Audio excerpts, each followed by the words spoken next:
사람들에게 설문조사를 한 적이 있었습니다. 만나는 사람들에게 양해를 구하고 이렇게 물었습니다. 당신은 왜 사십니까? 당신은 왜 사십니까? 라고 물어보니까는요, 대부분의 사람들이 당황한 기색을 보이더랍니다. 그리고 자기가 왜 사는지 분명하게 바로 대답하는 사람들은 그다지 많지 않았다고 합니다. 그나마 답을 했던 사람들의 대답, 어떤 대답이 주를 이루었을까요? 돈 많이 벌고 성공하기 위해 삽니다. 뭐 이런 얘기도 있었고요. 나와 내 가족의 행복을 위해 삽니다. 네, 아니면 여유롭고 행복한 노년을 위해 삽니다. 뭐 이렇게 이야기하는 사람들이 있었습니다. 또 이런 대답도 있었답니다. 성공해서 나를 무시한 사람들에게 보란 듯이 한번 보여주기 위해서 나는 삽니다. 예. 이런 사람들은 아마 마음에 한이 많은 사람들이겠죠. 그런데 저의 눈길을 끌었던 답변 중에 보면은 저는 하나님의 영광을 위해 삽니다라고 하는 대답도 있었습니다. 아마 예수 믿는 사람이었던 모양입니다. 여러분, 그렇다면은 어떻게 사는 것이 하나님의 영광을 드러내는 삶이 되는 겁니까? 어떻게 해야 하나님이 영광 받으십니까? 여러분, 좀 막연한 이야기 아닙니까? 그냥 교회 와서 우리는 하나님의 영광을 위해 지음받았다니까 하나님의 영광을 위해 삽니다 라고 정답처럼 얘기했지만은 구체적으로 어떻게 해야 하나님의 영광이 되는지에 대해서는 깊이 고민해 보지 않고 살아가는 경우도 많이 있는 것 같습니다. 저는 오늘 이 자리에 계신 여러분들에게도 똑같은 질문을 한번 드려보고 싶습니다. 당신은 왜 사십니까?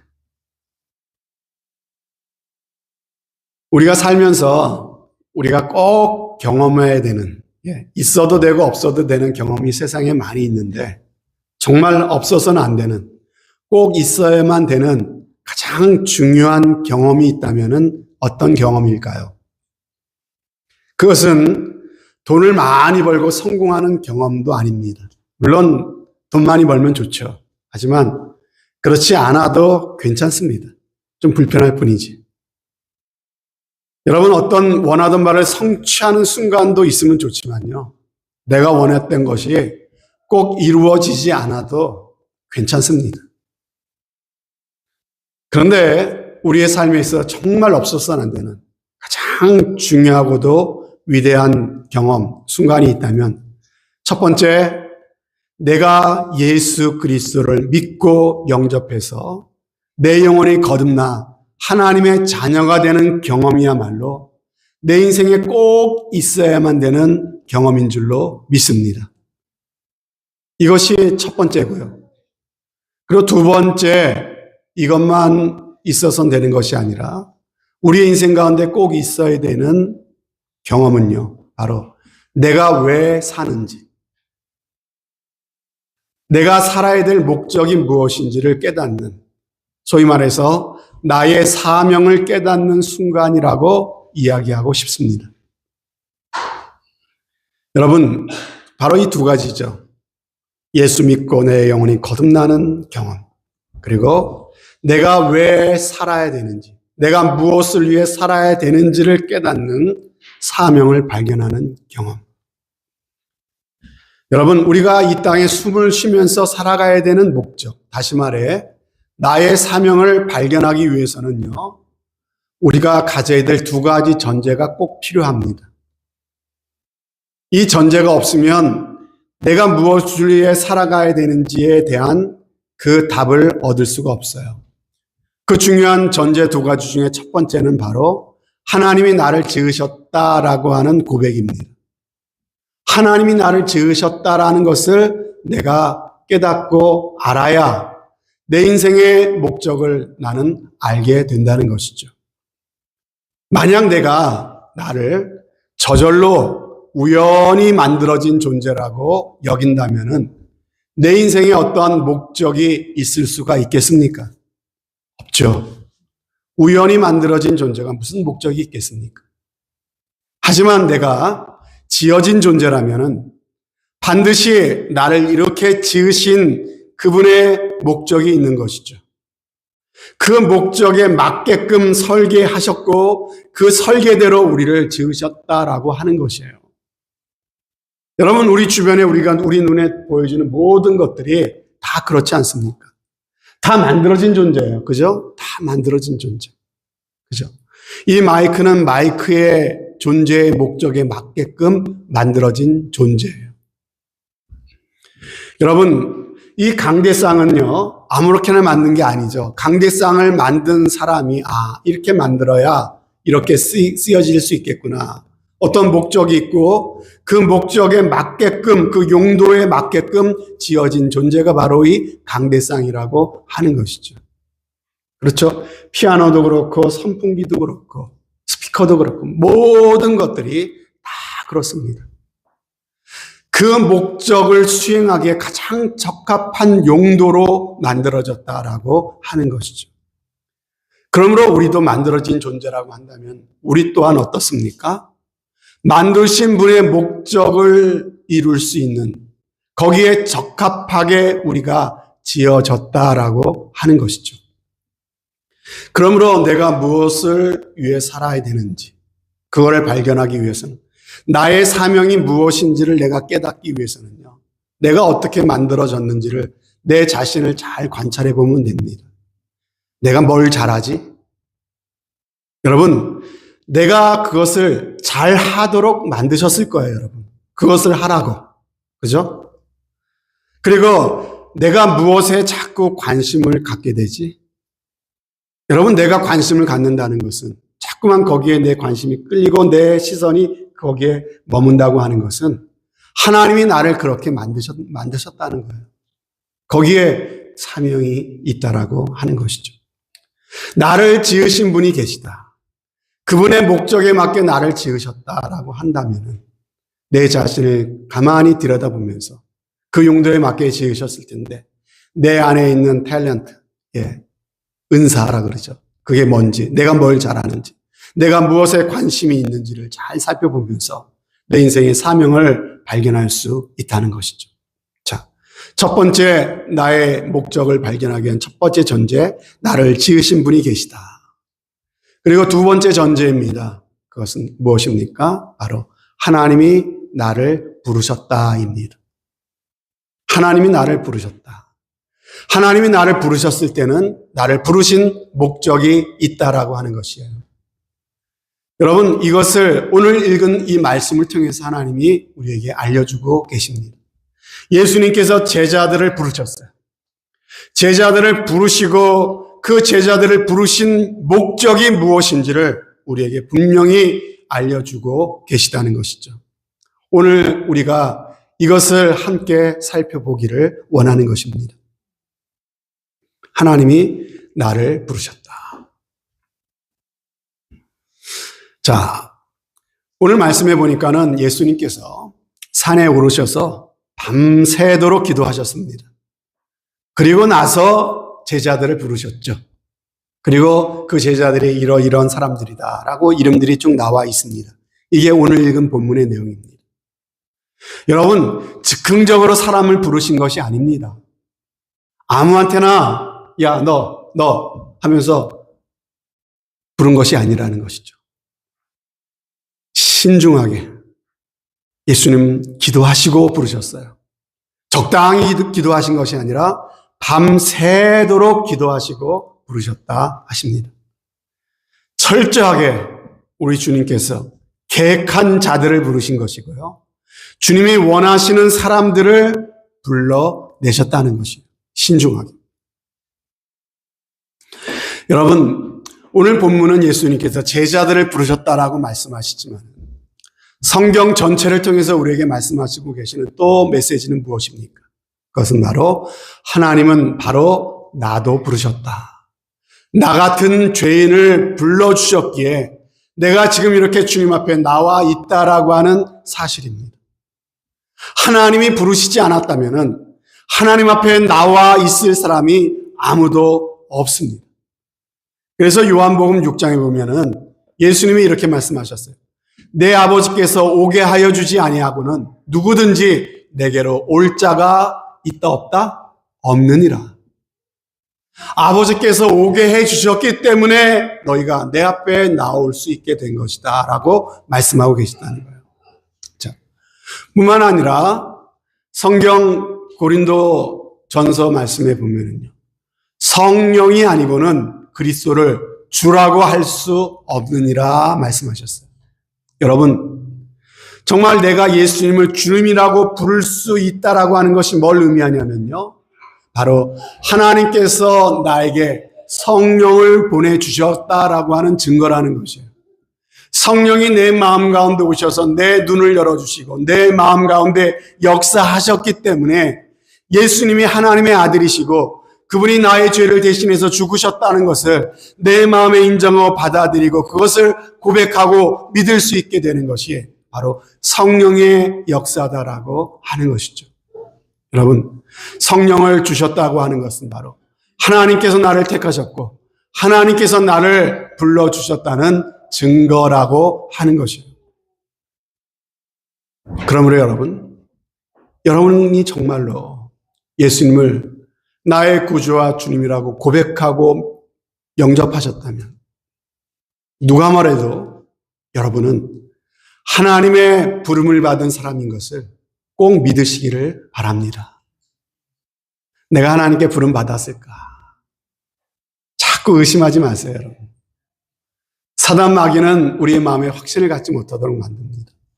하나님께서 말씀으로 약속해 주셔도 그걸 믿지 못하게 만드는 게 사단 마귀가 계속해서 내 마음 가운데 집어넣는 의심이에요. 하나님께서 이렇게 너희를 부르셨다라고 말씀하시면요, 아멘하고 하나님이 나를 부르셨습니다라고 믿음으로 받아들이십시오, 여러분. 믿는 대로 되어지는 것이에요. 그러면 하나님께서 왜 우리를 불러주셨을까요? 오늘 말씀은 그것을 분명하게 말씀하고 계시죠. 예수님께서 밤새도록 기도하시고 제자들을 부르셨나니 라고 하면서 그 이유를 말씀하시니 첫 번째로 주님과 함께하기 위해서 부르셨다라고 말씀하세요. 부르신 이유 첫 번째 주님과 함께하시기 위해서. 그래서 14절에 나오죠. 이에 12를 부르셨어요. 그들을 12를 세우셨어요. 그러면서 그 이유를 뭐라고 말씀하세요? 이는 자기와 함께 있게 하시고 예수님과 함께 있게 하시려고 제자들을 불러주셨다. 예수님께서 저와 여러분을 왜 불러주셨다고요? 주님과 함께 있게 하시려고. 이것이 바로 우리를 부르신 첫 번째 이유입니다. 자, 러시아에서 푸틴 대통령이 우크라이나와 전쟁을 벌이고 있죠, 지금 계속해서. 그러면서 군대를 계속해서 지금 모집하고 있습니다. 군 소집령을 내렸어요. 그래서 몇십만 명의 러시아 젊은이들을 이렇게 군대로 소집해 갔습니다. 그리고도 전쟁을 치를 군인이 모자라니까 어떻게 합니까? 저 북한에까지 손을 벌려가지고 저 북한의 우리 동포 수많은 젊은이들을 우크라이나 전쟁에 투입을 시켰습니다. 그뿐입니까? 가난한 나라 젊은이들한테 너희가 러시아 군대에 입대를 하면은 돈을 준다고 절대로 위험한 전투에 내보내지 않을 거라고 그렇게 거짓말을 하면서 사람들을 모집을 했습니다. 이렇게 모집된 젊은이들을 명분 없는 전쟁의 총알바지로 그렇게 내보내고 있다는 것이죠. 여러분, 그러나 우리 하나님의 부르심은요, 그런 식의 부르심이 결코 아니다라고 하는 거예요. 무슨 말씀이냐면 하나님이 뭐가 아쉬워서 하나님이 참으로 자신의 유익과 자신의 이익을 위해서 우리를 어떻게 써먹으려고 우리를 부르신 것이 아니다라고 하는 것입니다. 그럼 뭡니까? 우리를 부르신 첫 번째 목적은요, 바로 우리와 함께 하시려고 우리를 불러주셨다라고 말씀하십니다. 또 성경에 보니까, 다른 성경에 보면요, 우리 주님은 우리를 불러주신 이유를 바로 주님과 우리와 함께 교제하게 하려고, 교제케 하기 위해서 우리를 불러주셨다고 말씀하시기도 하시죠. 그죠? 친밀한 교제와 동행을 위해 우리를 불러주셨대요. 자, 그것이 바로 고린도전서 1장 9절에 나와 있어요. 너희를 불러 그 아들 예수 그리스도 우리 주로 더불어 교제케 하시는 이는 미쁘시도다. 자, 우리를 불러 뭘 어떻게 하신다고요? 우리를 불러서 어떻게 하신다고요? 그 아들 예수 그리스도 우리 주로 더불어 교제케 하신다고 말씀하고 계시는 거예요. 무슨 말씀이에요? 우리와 사귀고 싶어서, 우리와 교제하고 싶어서 우리를 불러주셨다는 거예요. 주님과 거룩한 사귐 가운데 우리에게 그분의 생명을 주시고 그분의 귀한 복들을 우리에게 나눠주시고자 우리를 불러주셨다고 하는 말씀인 것이에요. 여러분, 이거 얼마나 큰 특권인지 모릅니다. 하나님이 우리와 함께 하시려고, 우리와 사귀시려고, 우리와 교제하시려고, 우리에게 그분의 생명을 주시고 그분의 아름다운 그 복을 우리에게 나눠주시려고 우리를 불러주셨다는데, 그런데 여러분 어떠십니까? 신앙생활하는 게 왜 자꾸만 부담스러운 겁니까? 왜 자꾸만 교회 다니는 게 피곤하다는 생각이 드는 겁니까? 왜 예수 제대로 믿으려면 너무 힘들다는 생각이 왜 드는 것이죠? 주님은 우리에게 이 놀라운 복을 주려고 우리를 불러주신 건데 왜 우리는 그것을 부담스럽게만 생각하고 있냐라고 하는 거죠. 여러분, 잘 몰라서 그래요. 잘 몰라서. 하나님이 나를 부르시는 목적이 무엇인지, 하나님께서 내게 주시려고 하는 그 은혜와 복이 무엇인지를 우리가 잘 모르기 때문에 자꾸만 우리는 부담스러운 생각, 힘들다는 생각을 갖게 되는 거 아니겠어요? 믿으려면 하나님 앞에 자꾸 뭔가를 해드려야만 할 것 같은 느낌이 우리 가운데 있는 거예요. 다시 말씀드립니다. 하나님이 우리한테 뭘 받아내려고 우리를 부르신 것이 아니라고요, 여러분. 근데 우리는 뭔가를 해드려야만 될 것 같은 느낌을 자꾸만 가져요. 잘 몰라서 그런 거예요. 그러니까 예수 믿는 게 부담스러울 수밖에 없죠. 내가 뭔가를 해드려야 하나님 만족하실 것 같고, 그래야 내가 구원받을 것 같아요. 내가 뭔가를 해야 구원받을 것 같아요. 그래야만 내가 하나님께 은혜를 입을 것 같아요. 하지만 기억하십시오. 성경엔 그렇게 말씀하지 않고요. 그런 신앙생활에는 결코 자유함이 있을 수 없습니다. 그렇게 예수 믿으면 늘 피곤할 뿐이고요. 부담스러울 뿐이에요. 자, 누가복음 12장에 보면은요, 이런 이야기가 나오죠. 예수님이 집에 이제 오셨습니다. 마르다 마리아 자매의 집에 이제 오셨어요. 자, 언니 마르다는 예수님이 집에 방문하시니까 너무 마음이 막 분주하고 바빴습니다. 그래서 예수님은 뭘 좋아하시지? 음식 하느라고, 그 음식 준비하느라고 얼마나 마음이 분주하고 바빴는지 모릅니다. 그런데 동생 마리아는 어떻게 하고 있습니까? 예수님 곁에 앉아가지고 그 발치에 앉아서 예수님의 얼굴을 바라보고 있는 거예요. 나는 이리 뛰고 저리 뛰고 있는데 저 철없는 동생은 예수님 앞에 앉아서 지금 그 말씀을 듣고 있는 거예요.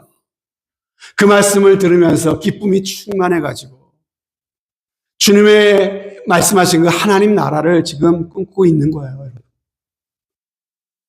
여러분, 마르다와 마리아, 주님 발 앞에 있었던 마리아, 두 사람 중에 누가 더 좋은 편을 택했다고 주님 말씀하십니까? 주님 말씀하시죠. 마르다야, 너는 준비하는 일이 많아서 마음이 너무 분주하구나. 그러나 네 동생 마리아는 더 좋은 편을 택하였노라 라고 말씀하셨어요. 여러분, 예수 믿는다는 것이 교회 봉사하고 일을 많이 하는 것도 물론 좋습니다. 여러분들이 자원하는 마음이 있으시면 얼마든지 그렇게 하십시오.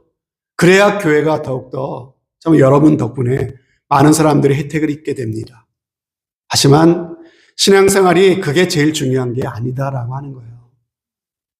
주님 가까이서 주님의 말씀을 듣고 주님과 함께 하는 그 일보다 더 귀하고 더 복된 일이 없다라고 하는 겁니다. 그래서 여러분, 내가 큰 일은 하지 못할지라도 괜찮아요. 그저 주님 앞에 앉아있는 것이 행복이라는 것을 깨달아야 합니다. 주님 곁에 머물러 있는 것, 주님과 함께 있는 것, 그것이 바로 주님이 나를 부르신 부르심이고 사명이라는 사실을 여러분 꼭 기억하실 수 있기를 바랍니다. 자, 또 다른 예를 들어볼까요? 에녹이라고 하는 사람, 구약성경에 보면은 에녹은 365년을 살았어요. 근데 에녹이라는 사람이 너무나 귀한 것은 그는 죽음을 겪지 않은 사람이에요. 365세 되던 어느 날 하나님께서 그를 하늘로 그냥 데리고 가셨어요. 죽지 않고. 아니, 도대체 그가 어떠한 삶을 살았기에 모든 사람들이 경험하는 죽음조차 패스해버리고 하나님께서 그를 그냥 하늘로 들려 올라가게 하셨을까? 여러분, 도대체 그가 어떤 삶을 살았기에? 성경은 그가 무슨 위대한 이런 삶을 살았다는 얘기 전혀 하지 않습니다. 오히려 그의 일생을 단 한 줄로 이렇게 소개하고 있어요. 창세기 5장 22절에 보면요. 에녹은 무드셀라를 낳은 후 300년을 하나님과 동행하며 자녀를 낳았더라. 이게 다예요. 300년을 하나님과 동행하며 자녀를 낳았대요. 그게 단데 하나님께서 에녹을 귀하게 여기셔서 하늘로 데리고 가셨다는 것이죠. 여러분, 무슨 큰 업적을 이룬 것이 아니에요. 무슨 특별한 사역을 한 것도 아닙니다. 그저 자식 낳고 키우는 평범한 삶을 살았을 뿐이에요. 그런데 그런 사소한 평범한 일들 속에서 단 한 가지, 단 하나 무엇입니까? 하나님과 동행하였다. 그렇습니다, 여러분. 우리의 삶이 매일 평범한 삶의 연속일지 몰라도 우리가 우리의 삶 가운데 하나님과 동행하는 삶을 살 수만 있다면 우리의 인생을 하나님이 이토록 기뻐하신다는 거죠.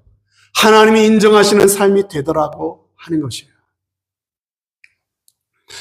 저는 저희 아이들이 이제는 뭐 다 대학교를 가고 컸지만은 어렸을 때 킨더가튼을 가고 엘레멘터리 스쿨을 갔을 때 학교 갔다가 오면은 그날 학교에서 있었던 일들을 갔다 와서 이야기들을 많이 했던 것 같습니다.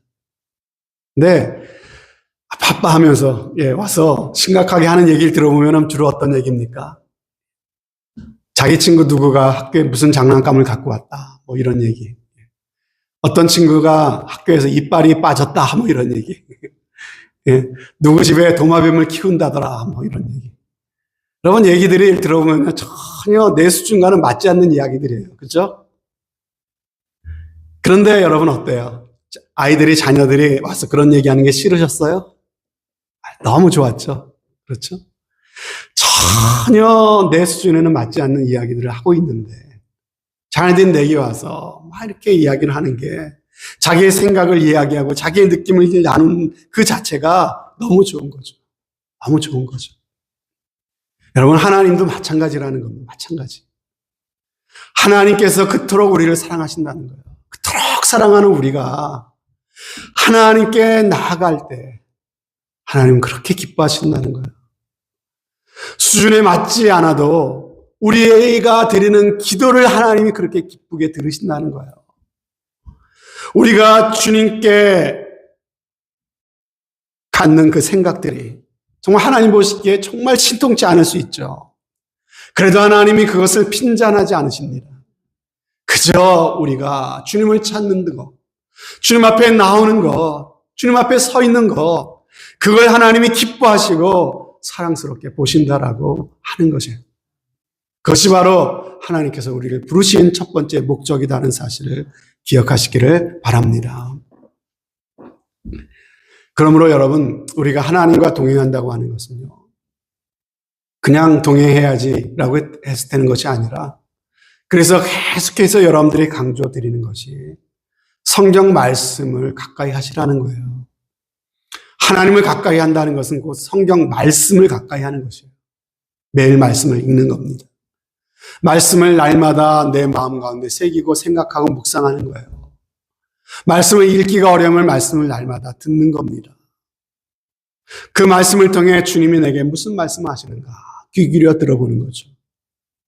그리고 우리 편에서는 기도를 통해서 우리가 할 이야기를 하나님께 아뢰는 겁니다.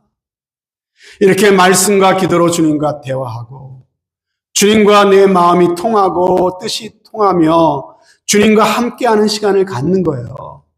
이게 귀한 것입니다. 그리고 여러분 이 예배하는 시간도 귀하게 여기시기 바랍니다. 하나님과 함께하는 소중한 시간 아닙니까? 이 예배를 통해 우리가 하나님을 바라봅니다. 하나님을 최선을 다해 높여드립니다.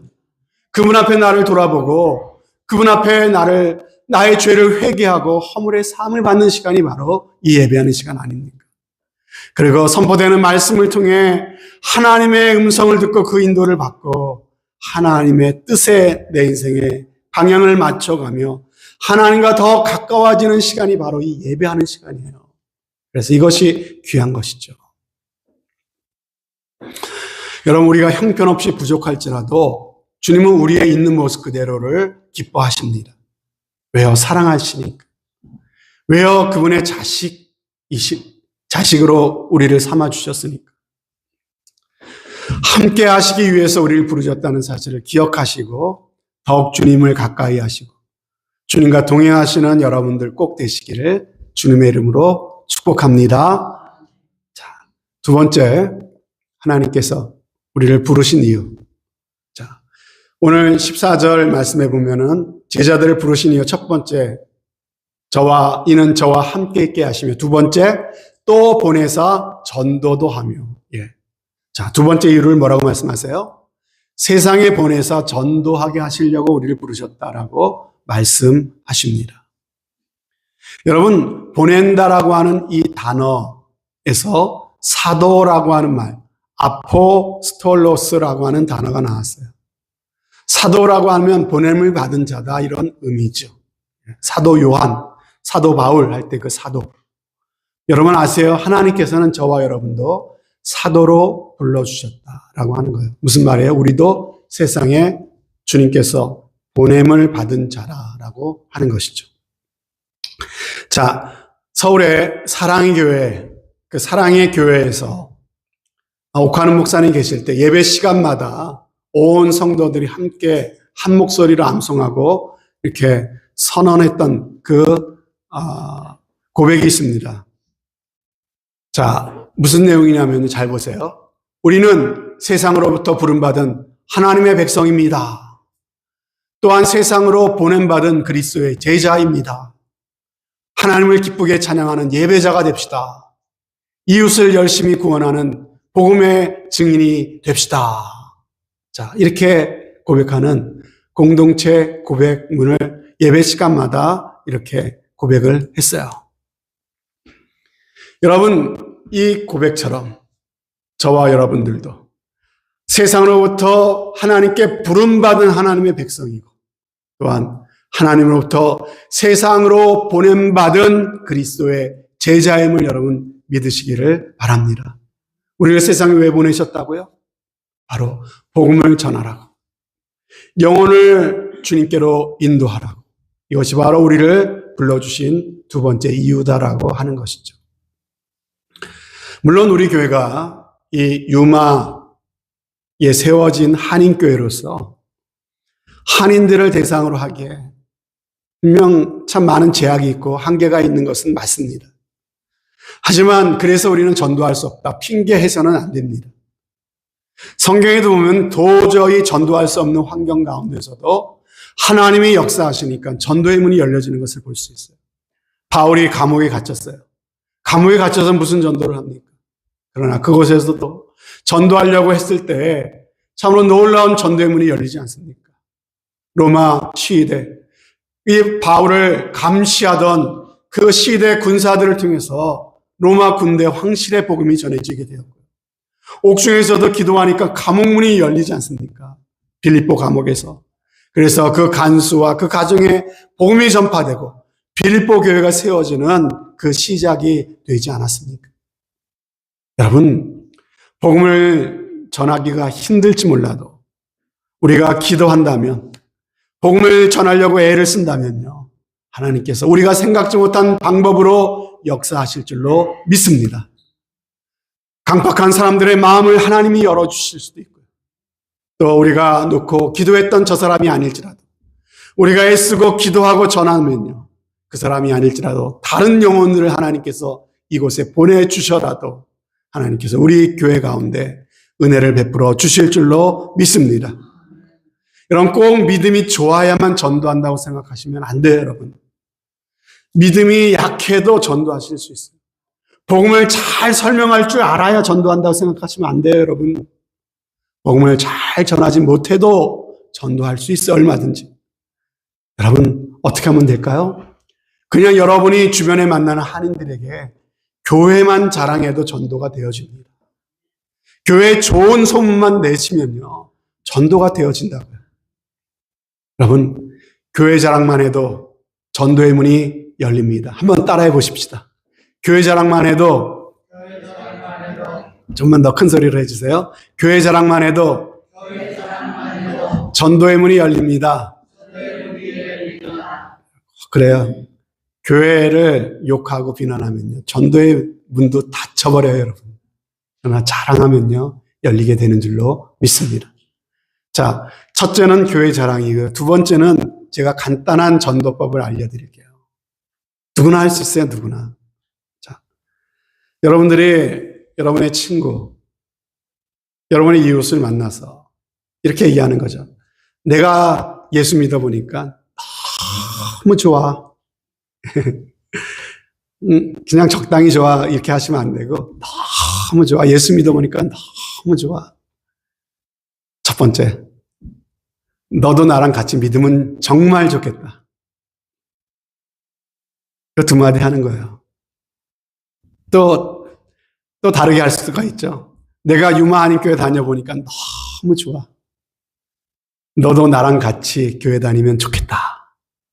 이 두 마디. 여러분, 꼭 복음을 유창하게 설명해야만 전도가 됩니까? 이 두 마디만 하셔도 돼요, 여러분. 정말 여러분 마음을 담아서 이렇게 이야기하면요, 됩니다. 그리고 나서 한 마디를 더 추가하시면 더 강력해집니다. 그게 뭡니까? 너를 위해 기도할게. 그 자리에서 너도 나랑 같이 믿으면 좋겠다. 너랑 나랑 같이 신앙생활하면 좋겠다. 그러면 아이 싫어 그럴 거 아니에요. 예? 아 됐어 뭐 그럴 수도 있겠죠. 그럼 거기서 끝나시면 안 돼요. 한 마디 더 붙이셔야 돼요. 널 위해 내가 기도할게. 예? 기도할게. 자, 딱 세 마디 여러분 아실 수 있잖아요. 내가 믿으니까 너무 좋아. 나랑 같이 신앙생활하면 좋겠다. 그리고 널 위해 기도할게. 다음에 만날 때마다 그냥 다른 얘기 얼마든지 하세요. 재밌는 얘기 하세요. 그런데 딱 한마디만 섞으십시오. 지금도 기도하고 있어. 이렇게 한마디만 계속 하는 거예요. 지금도 널 위해 기도하고 있어. 그냥 툭 던지는 겁니다. 그러면 하나님께서 택한 영혼이라면 언젠가 그 마음이 나도 한번 교회 갈까 이런 마음이 들게끔 하나님께서 역사하시는 줄로 믿습니다. 반드시 그 영혼이 공고한 때가 오고요. 주님을 찾을 때가 오게 되면요, 마음을 오픈하고 여러분을 따라서 교회에 오는 날이 있게 될 줄로 믿습니다. 누구나 할 수 있어요. 누구나. 바로 이 일을 위해서 주님이 우리를 불러주셨다는 생각, 이 말씀을 여러분 기억하시고요. 하나님께서 나의 이 작은 이 세 마디의 말을 통해서 항상 그 마음의 중심을 갖고 그 영혼에게 주님을 증거하고자 하는 마음을 갖고 기도하신다면 하나님께서 반드시 여러분들을 그렇게 사용해 주실 줄로 믿습니다. 자, 마지막 세 번째 우리를 부르신 이유. 15절 말씀해 보면요. 첫 번째, 나와 주님과 함께 있게 하시고 보내사 전도도 하게 하시고, 세 번째, 귀신을 내쫓는 권능도 가지게 하려 하심이러라. 자, 세 번째 이유가 뭐예요? 영적 권능을 주시기 위해서 우리를 부르셨다는 거예요. 하나님께서 우리를 보내셨다 그랬는데 우리를 보내실 때 그냥 빈손으로 보내시지 않습니다. 반드시 보냄받은 목적을 수행을 할 수 있도록 우리의 손에 뭔가를 들려서 보내주신다는 거예요.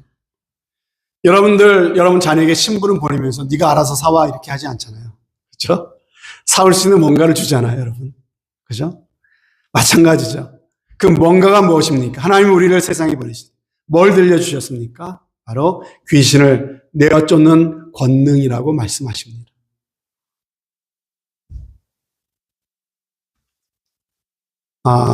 얼마 전에 미국이 베네수엘라의 마두로 대통령을 그 현지에서, 그 나라에서 체포해 왔죠. 거기에는 미군의 공격이 있을 것을 미리 대비를 하고 있었던 쿠바에서 파송된 최정예 요원들과 경호 인력들이 배치되어 있었습니다. 그런데 그것을 뚫고 이 대통령을 생포를 해왔습니다.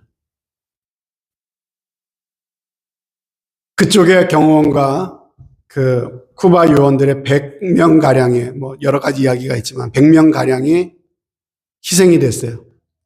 근데 이 작전을 위해서 투입된 미국의 델타 포스 특수 요원들은요, 한 명도 죽지 않았습니다.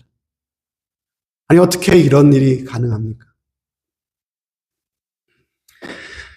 공격을 할 때 엄청난 그런 지원이 있었어요. 미군의 공군, 육군, 해군 다 동원이 됐어요.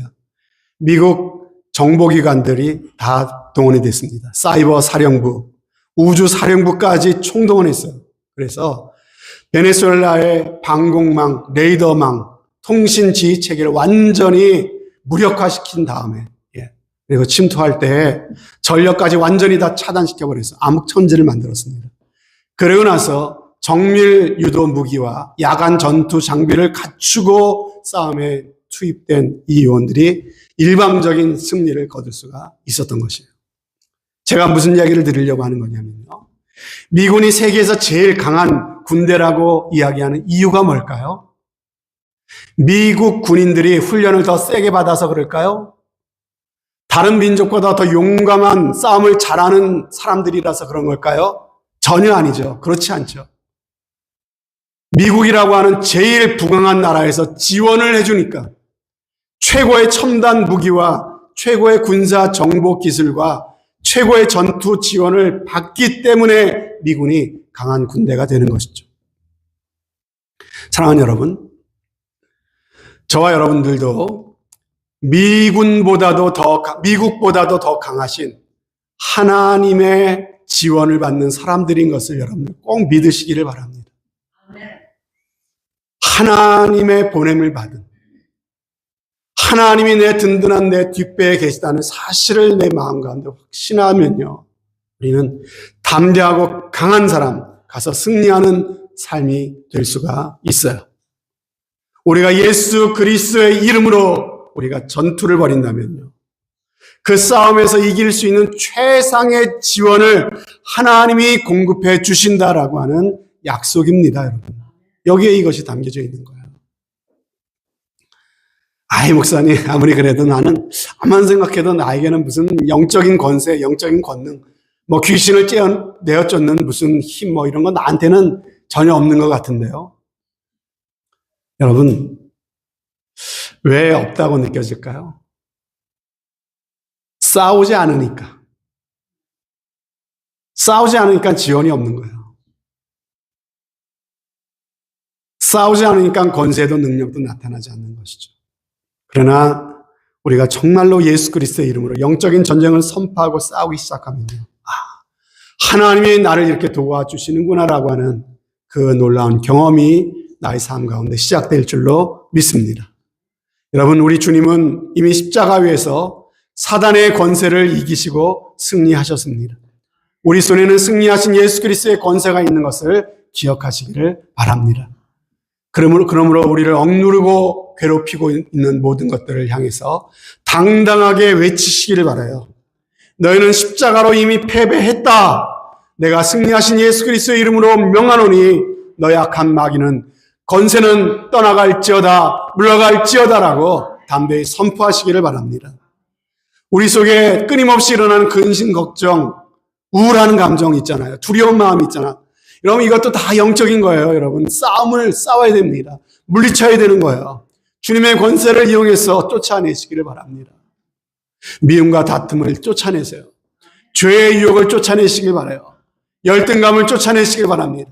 모든 약함과 좌절과 불행을 쫓아내시기를 바랍니다. 뿐만 아니라 우리에겐 기도의 권세를 주셨다 그랬습니다. 너희가 내 안에 거하고 내가 내 말이 너희 안에 거하면 무엇이든지 원하는 대로 구하라. 그리하면 이루리라 약속하셨어요. 여러분, 우리에게 있는 무기를 보십시오. 부름받고 보냄받은 우리 속에 예수 그리스도의 이름의 능력이 우리 가운데 있음을 여러분 꼭 믿으시기 바라요. 그 능력을 믿고 사랑의 능력을 행하십시오. 기도의 능력을 행하십시오. 화해와 용서의 능력을 행하십시오. 말씀을 맺습니다. 부름받은 나는 예수님과 교제하기 위해서 합니다. 그리고 복음을 전하고 하나님의 선하심을 드러내기 위해서 합니다. 그리고 사단마귀의 권세를 물리치기 위해서 삽니다. 그래서 하나님께 기쁨과 영광을 올려드리기 위해 살아가는 것입니다. 하나님이 지극히 사랑하시고 원하셔서 택함받고 부름받은 여러분, 먹든지 마시든지 무엇을 하든지 늘 주님과 동행하시는 삶을 살아가십시다. 가정에서 일터에서 이 세상에서 보냄받은 자로서 하나님의 영광을 드러내며 복음을 전하는 삶이 되시기를 바랍니다.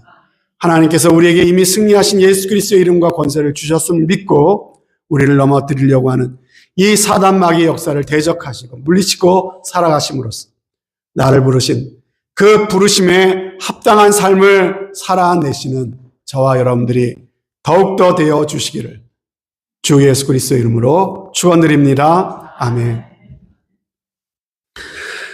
좋으신 우리 아버지 하나님 감사합니다. 주님께서 제자들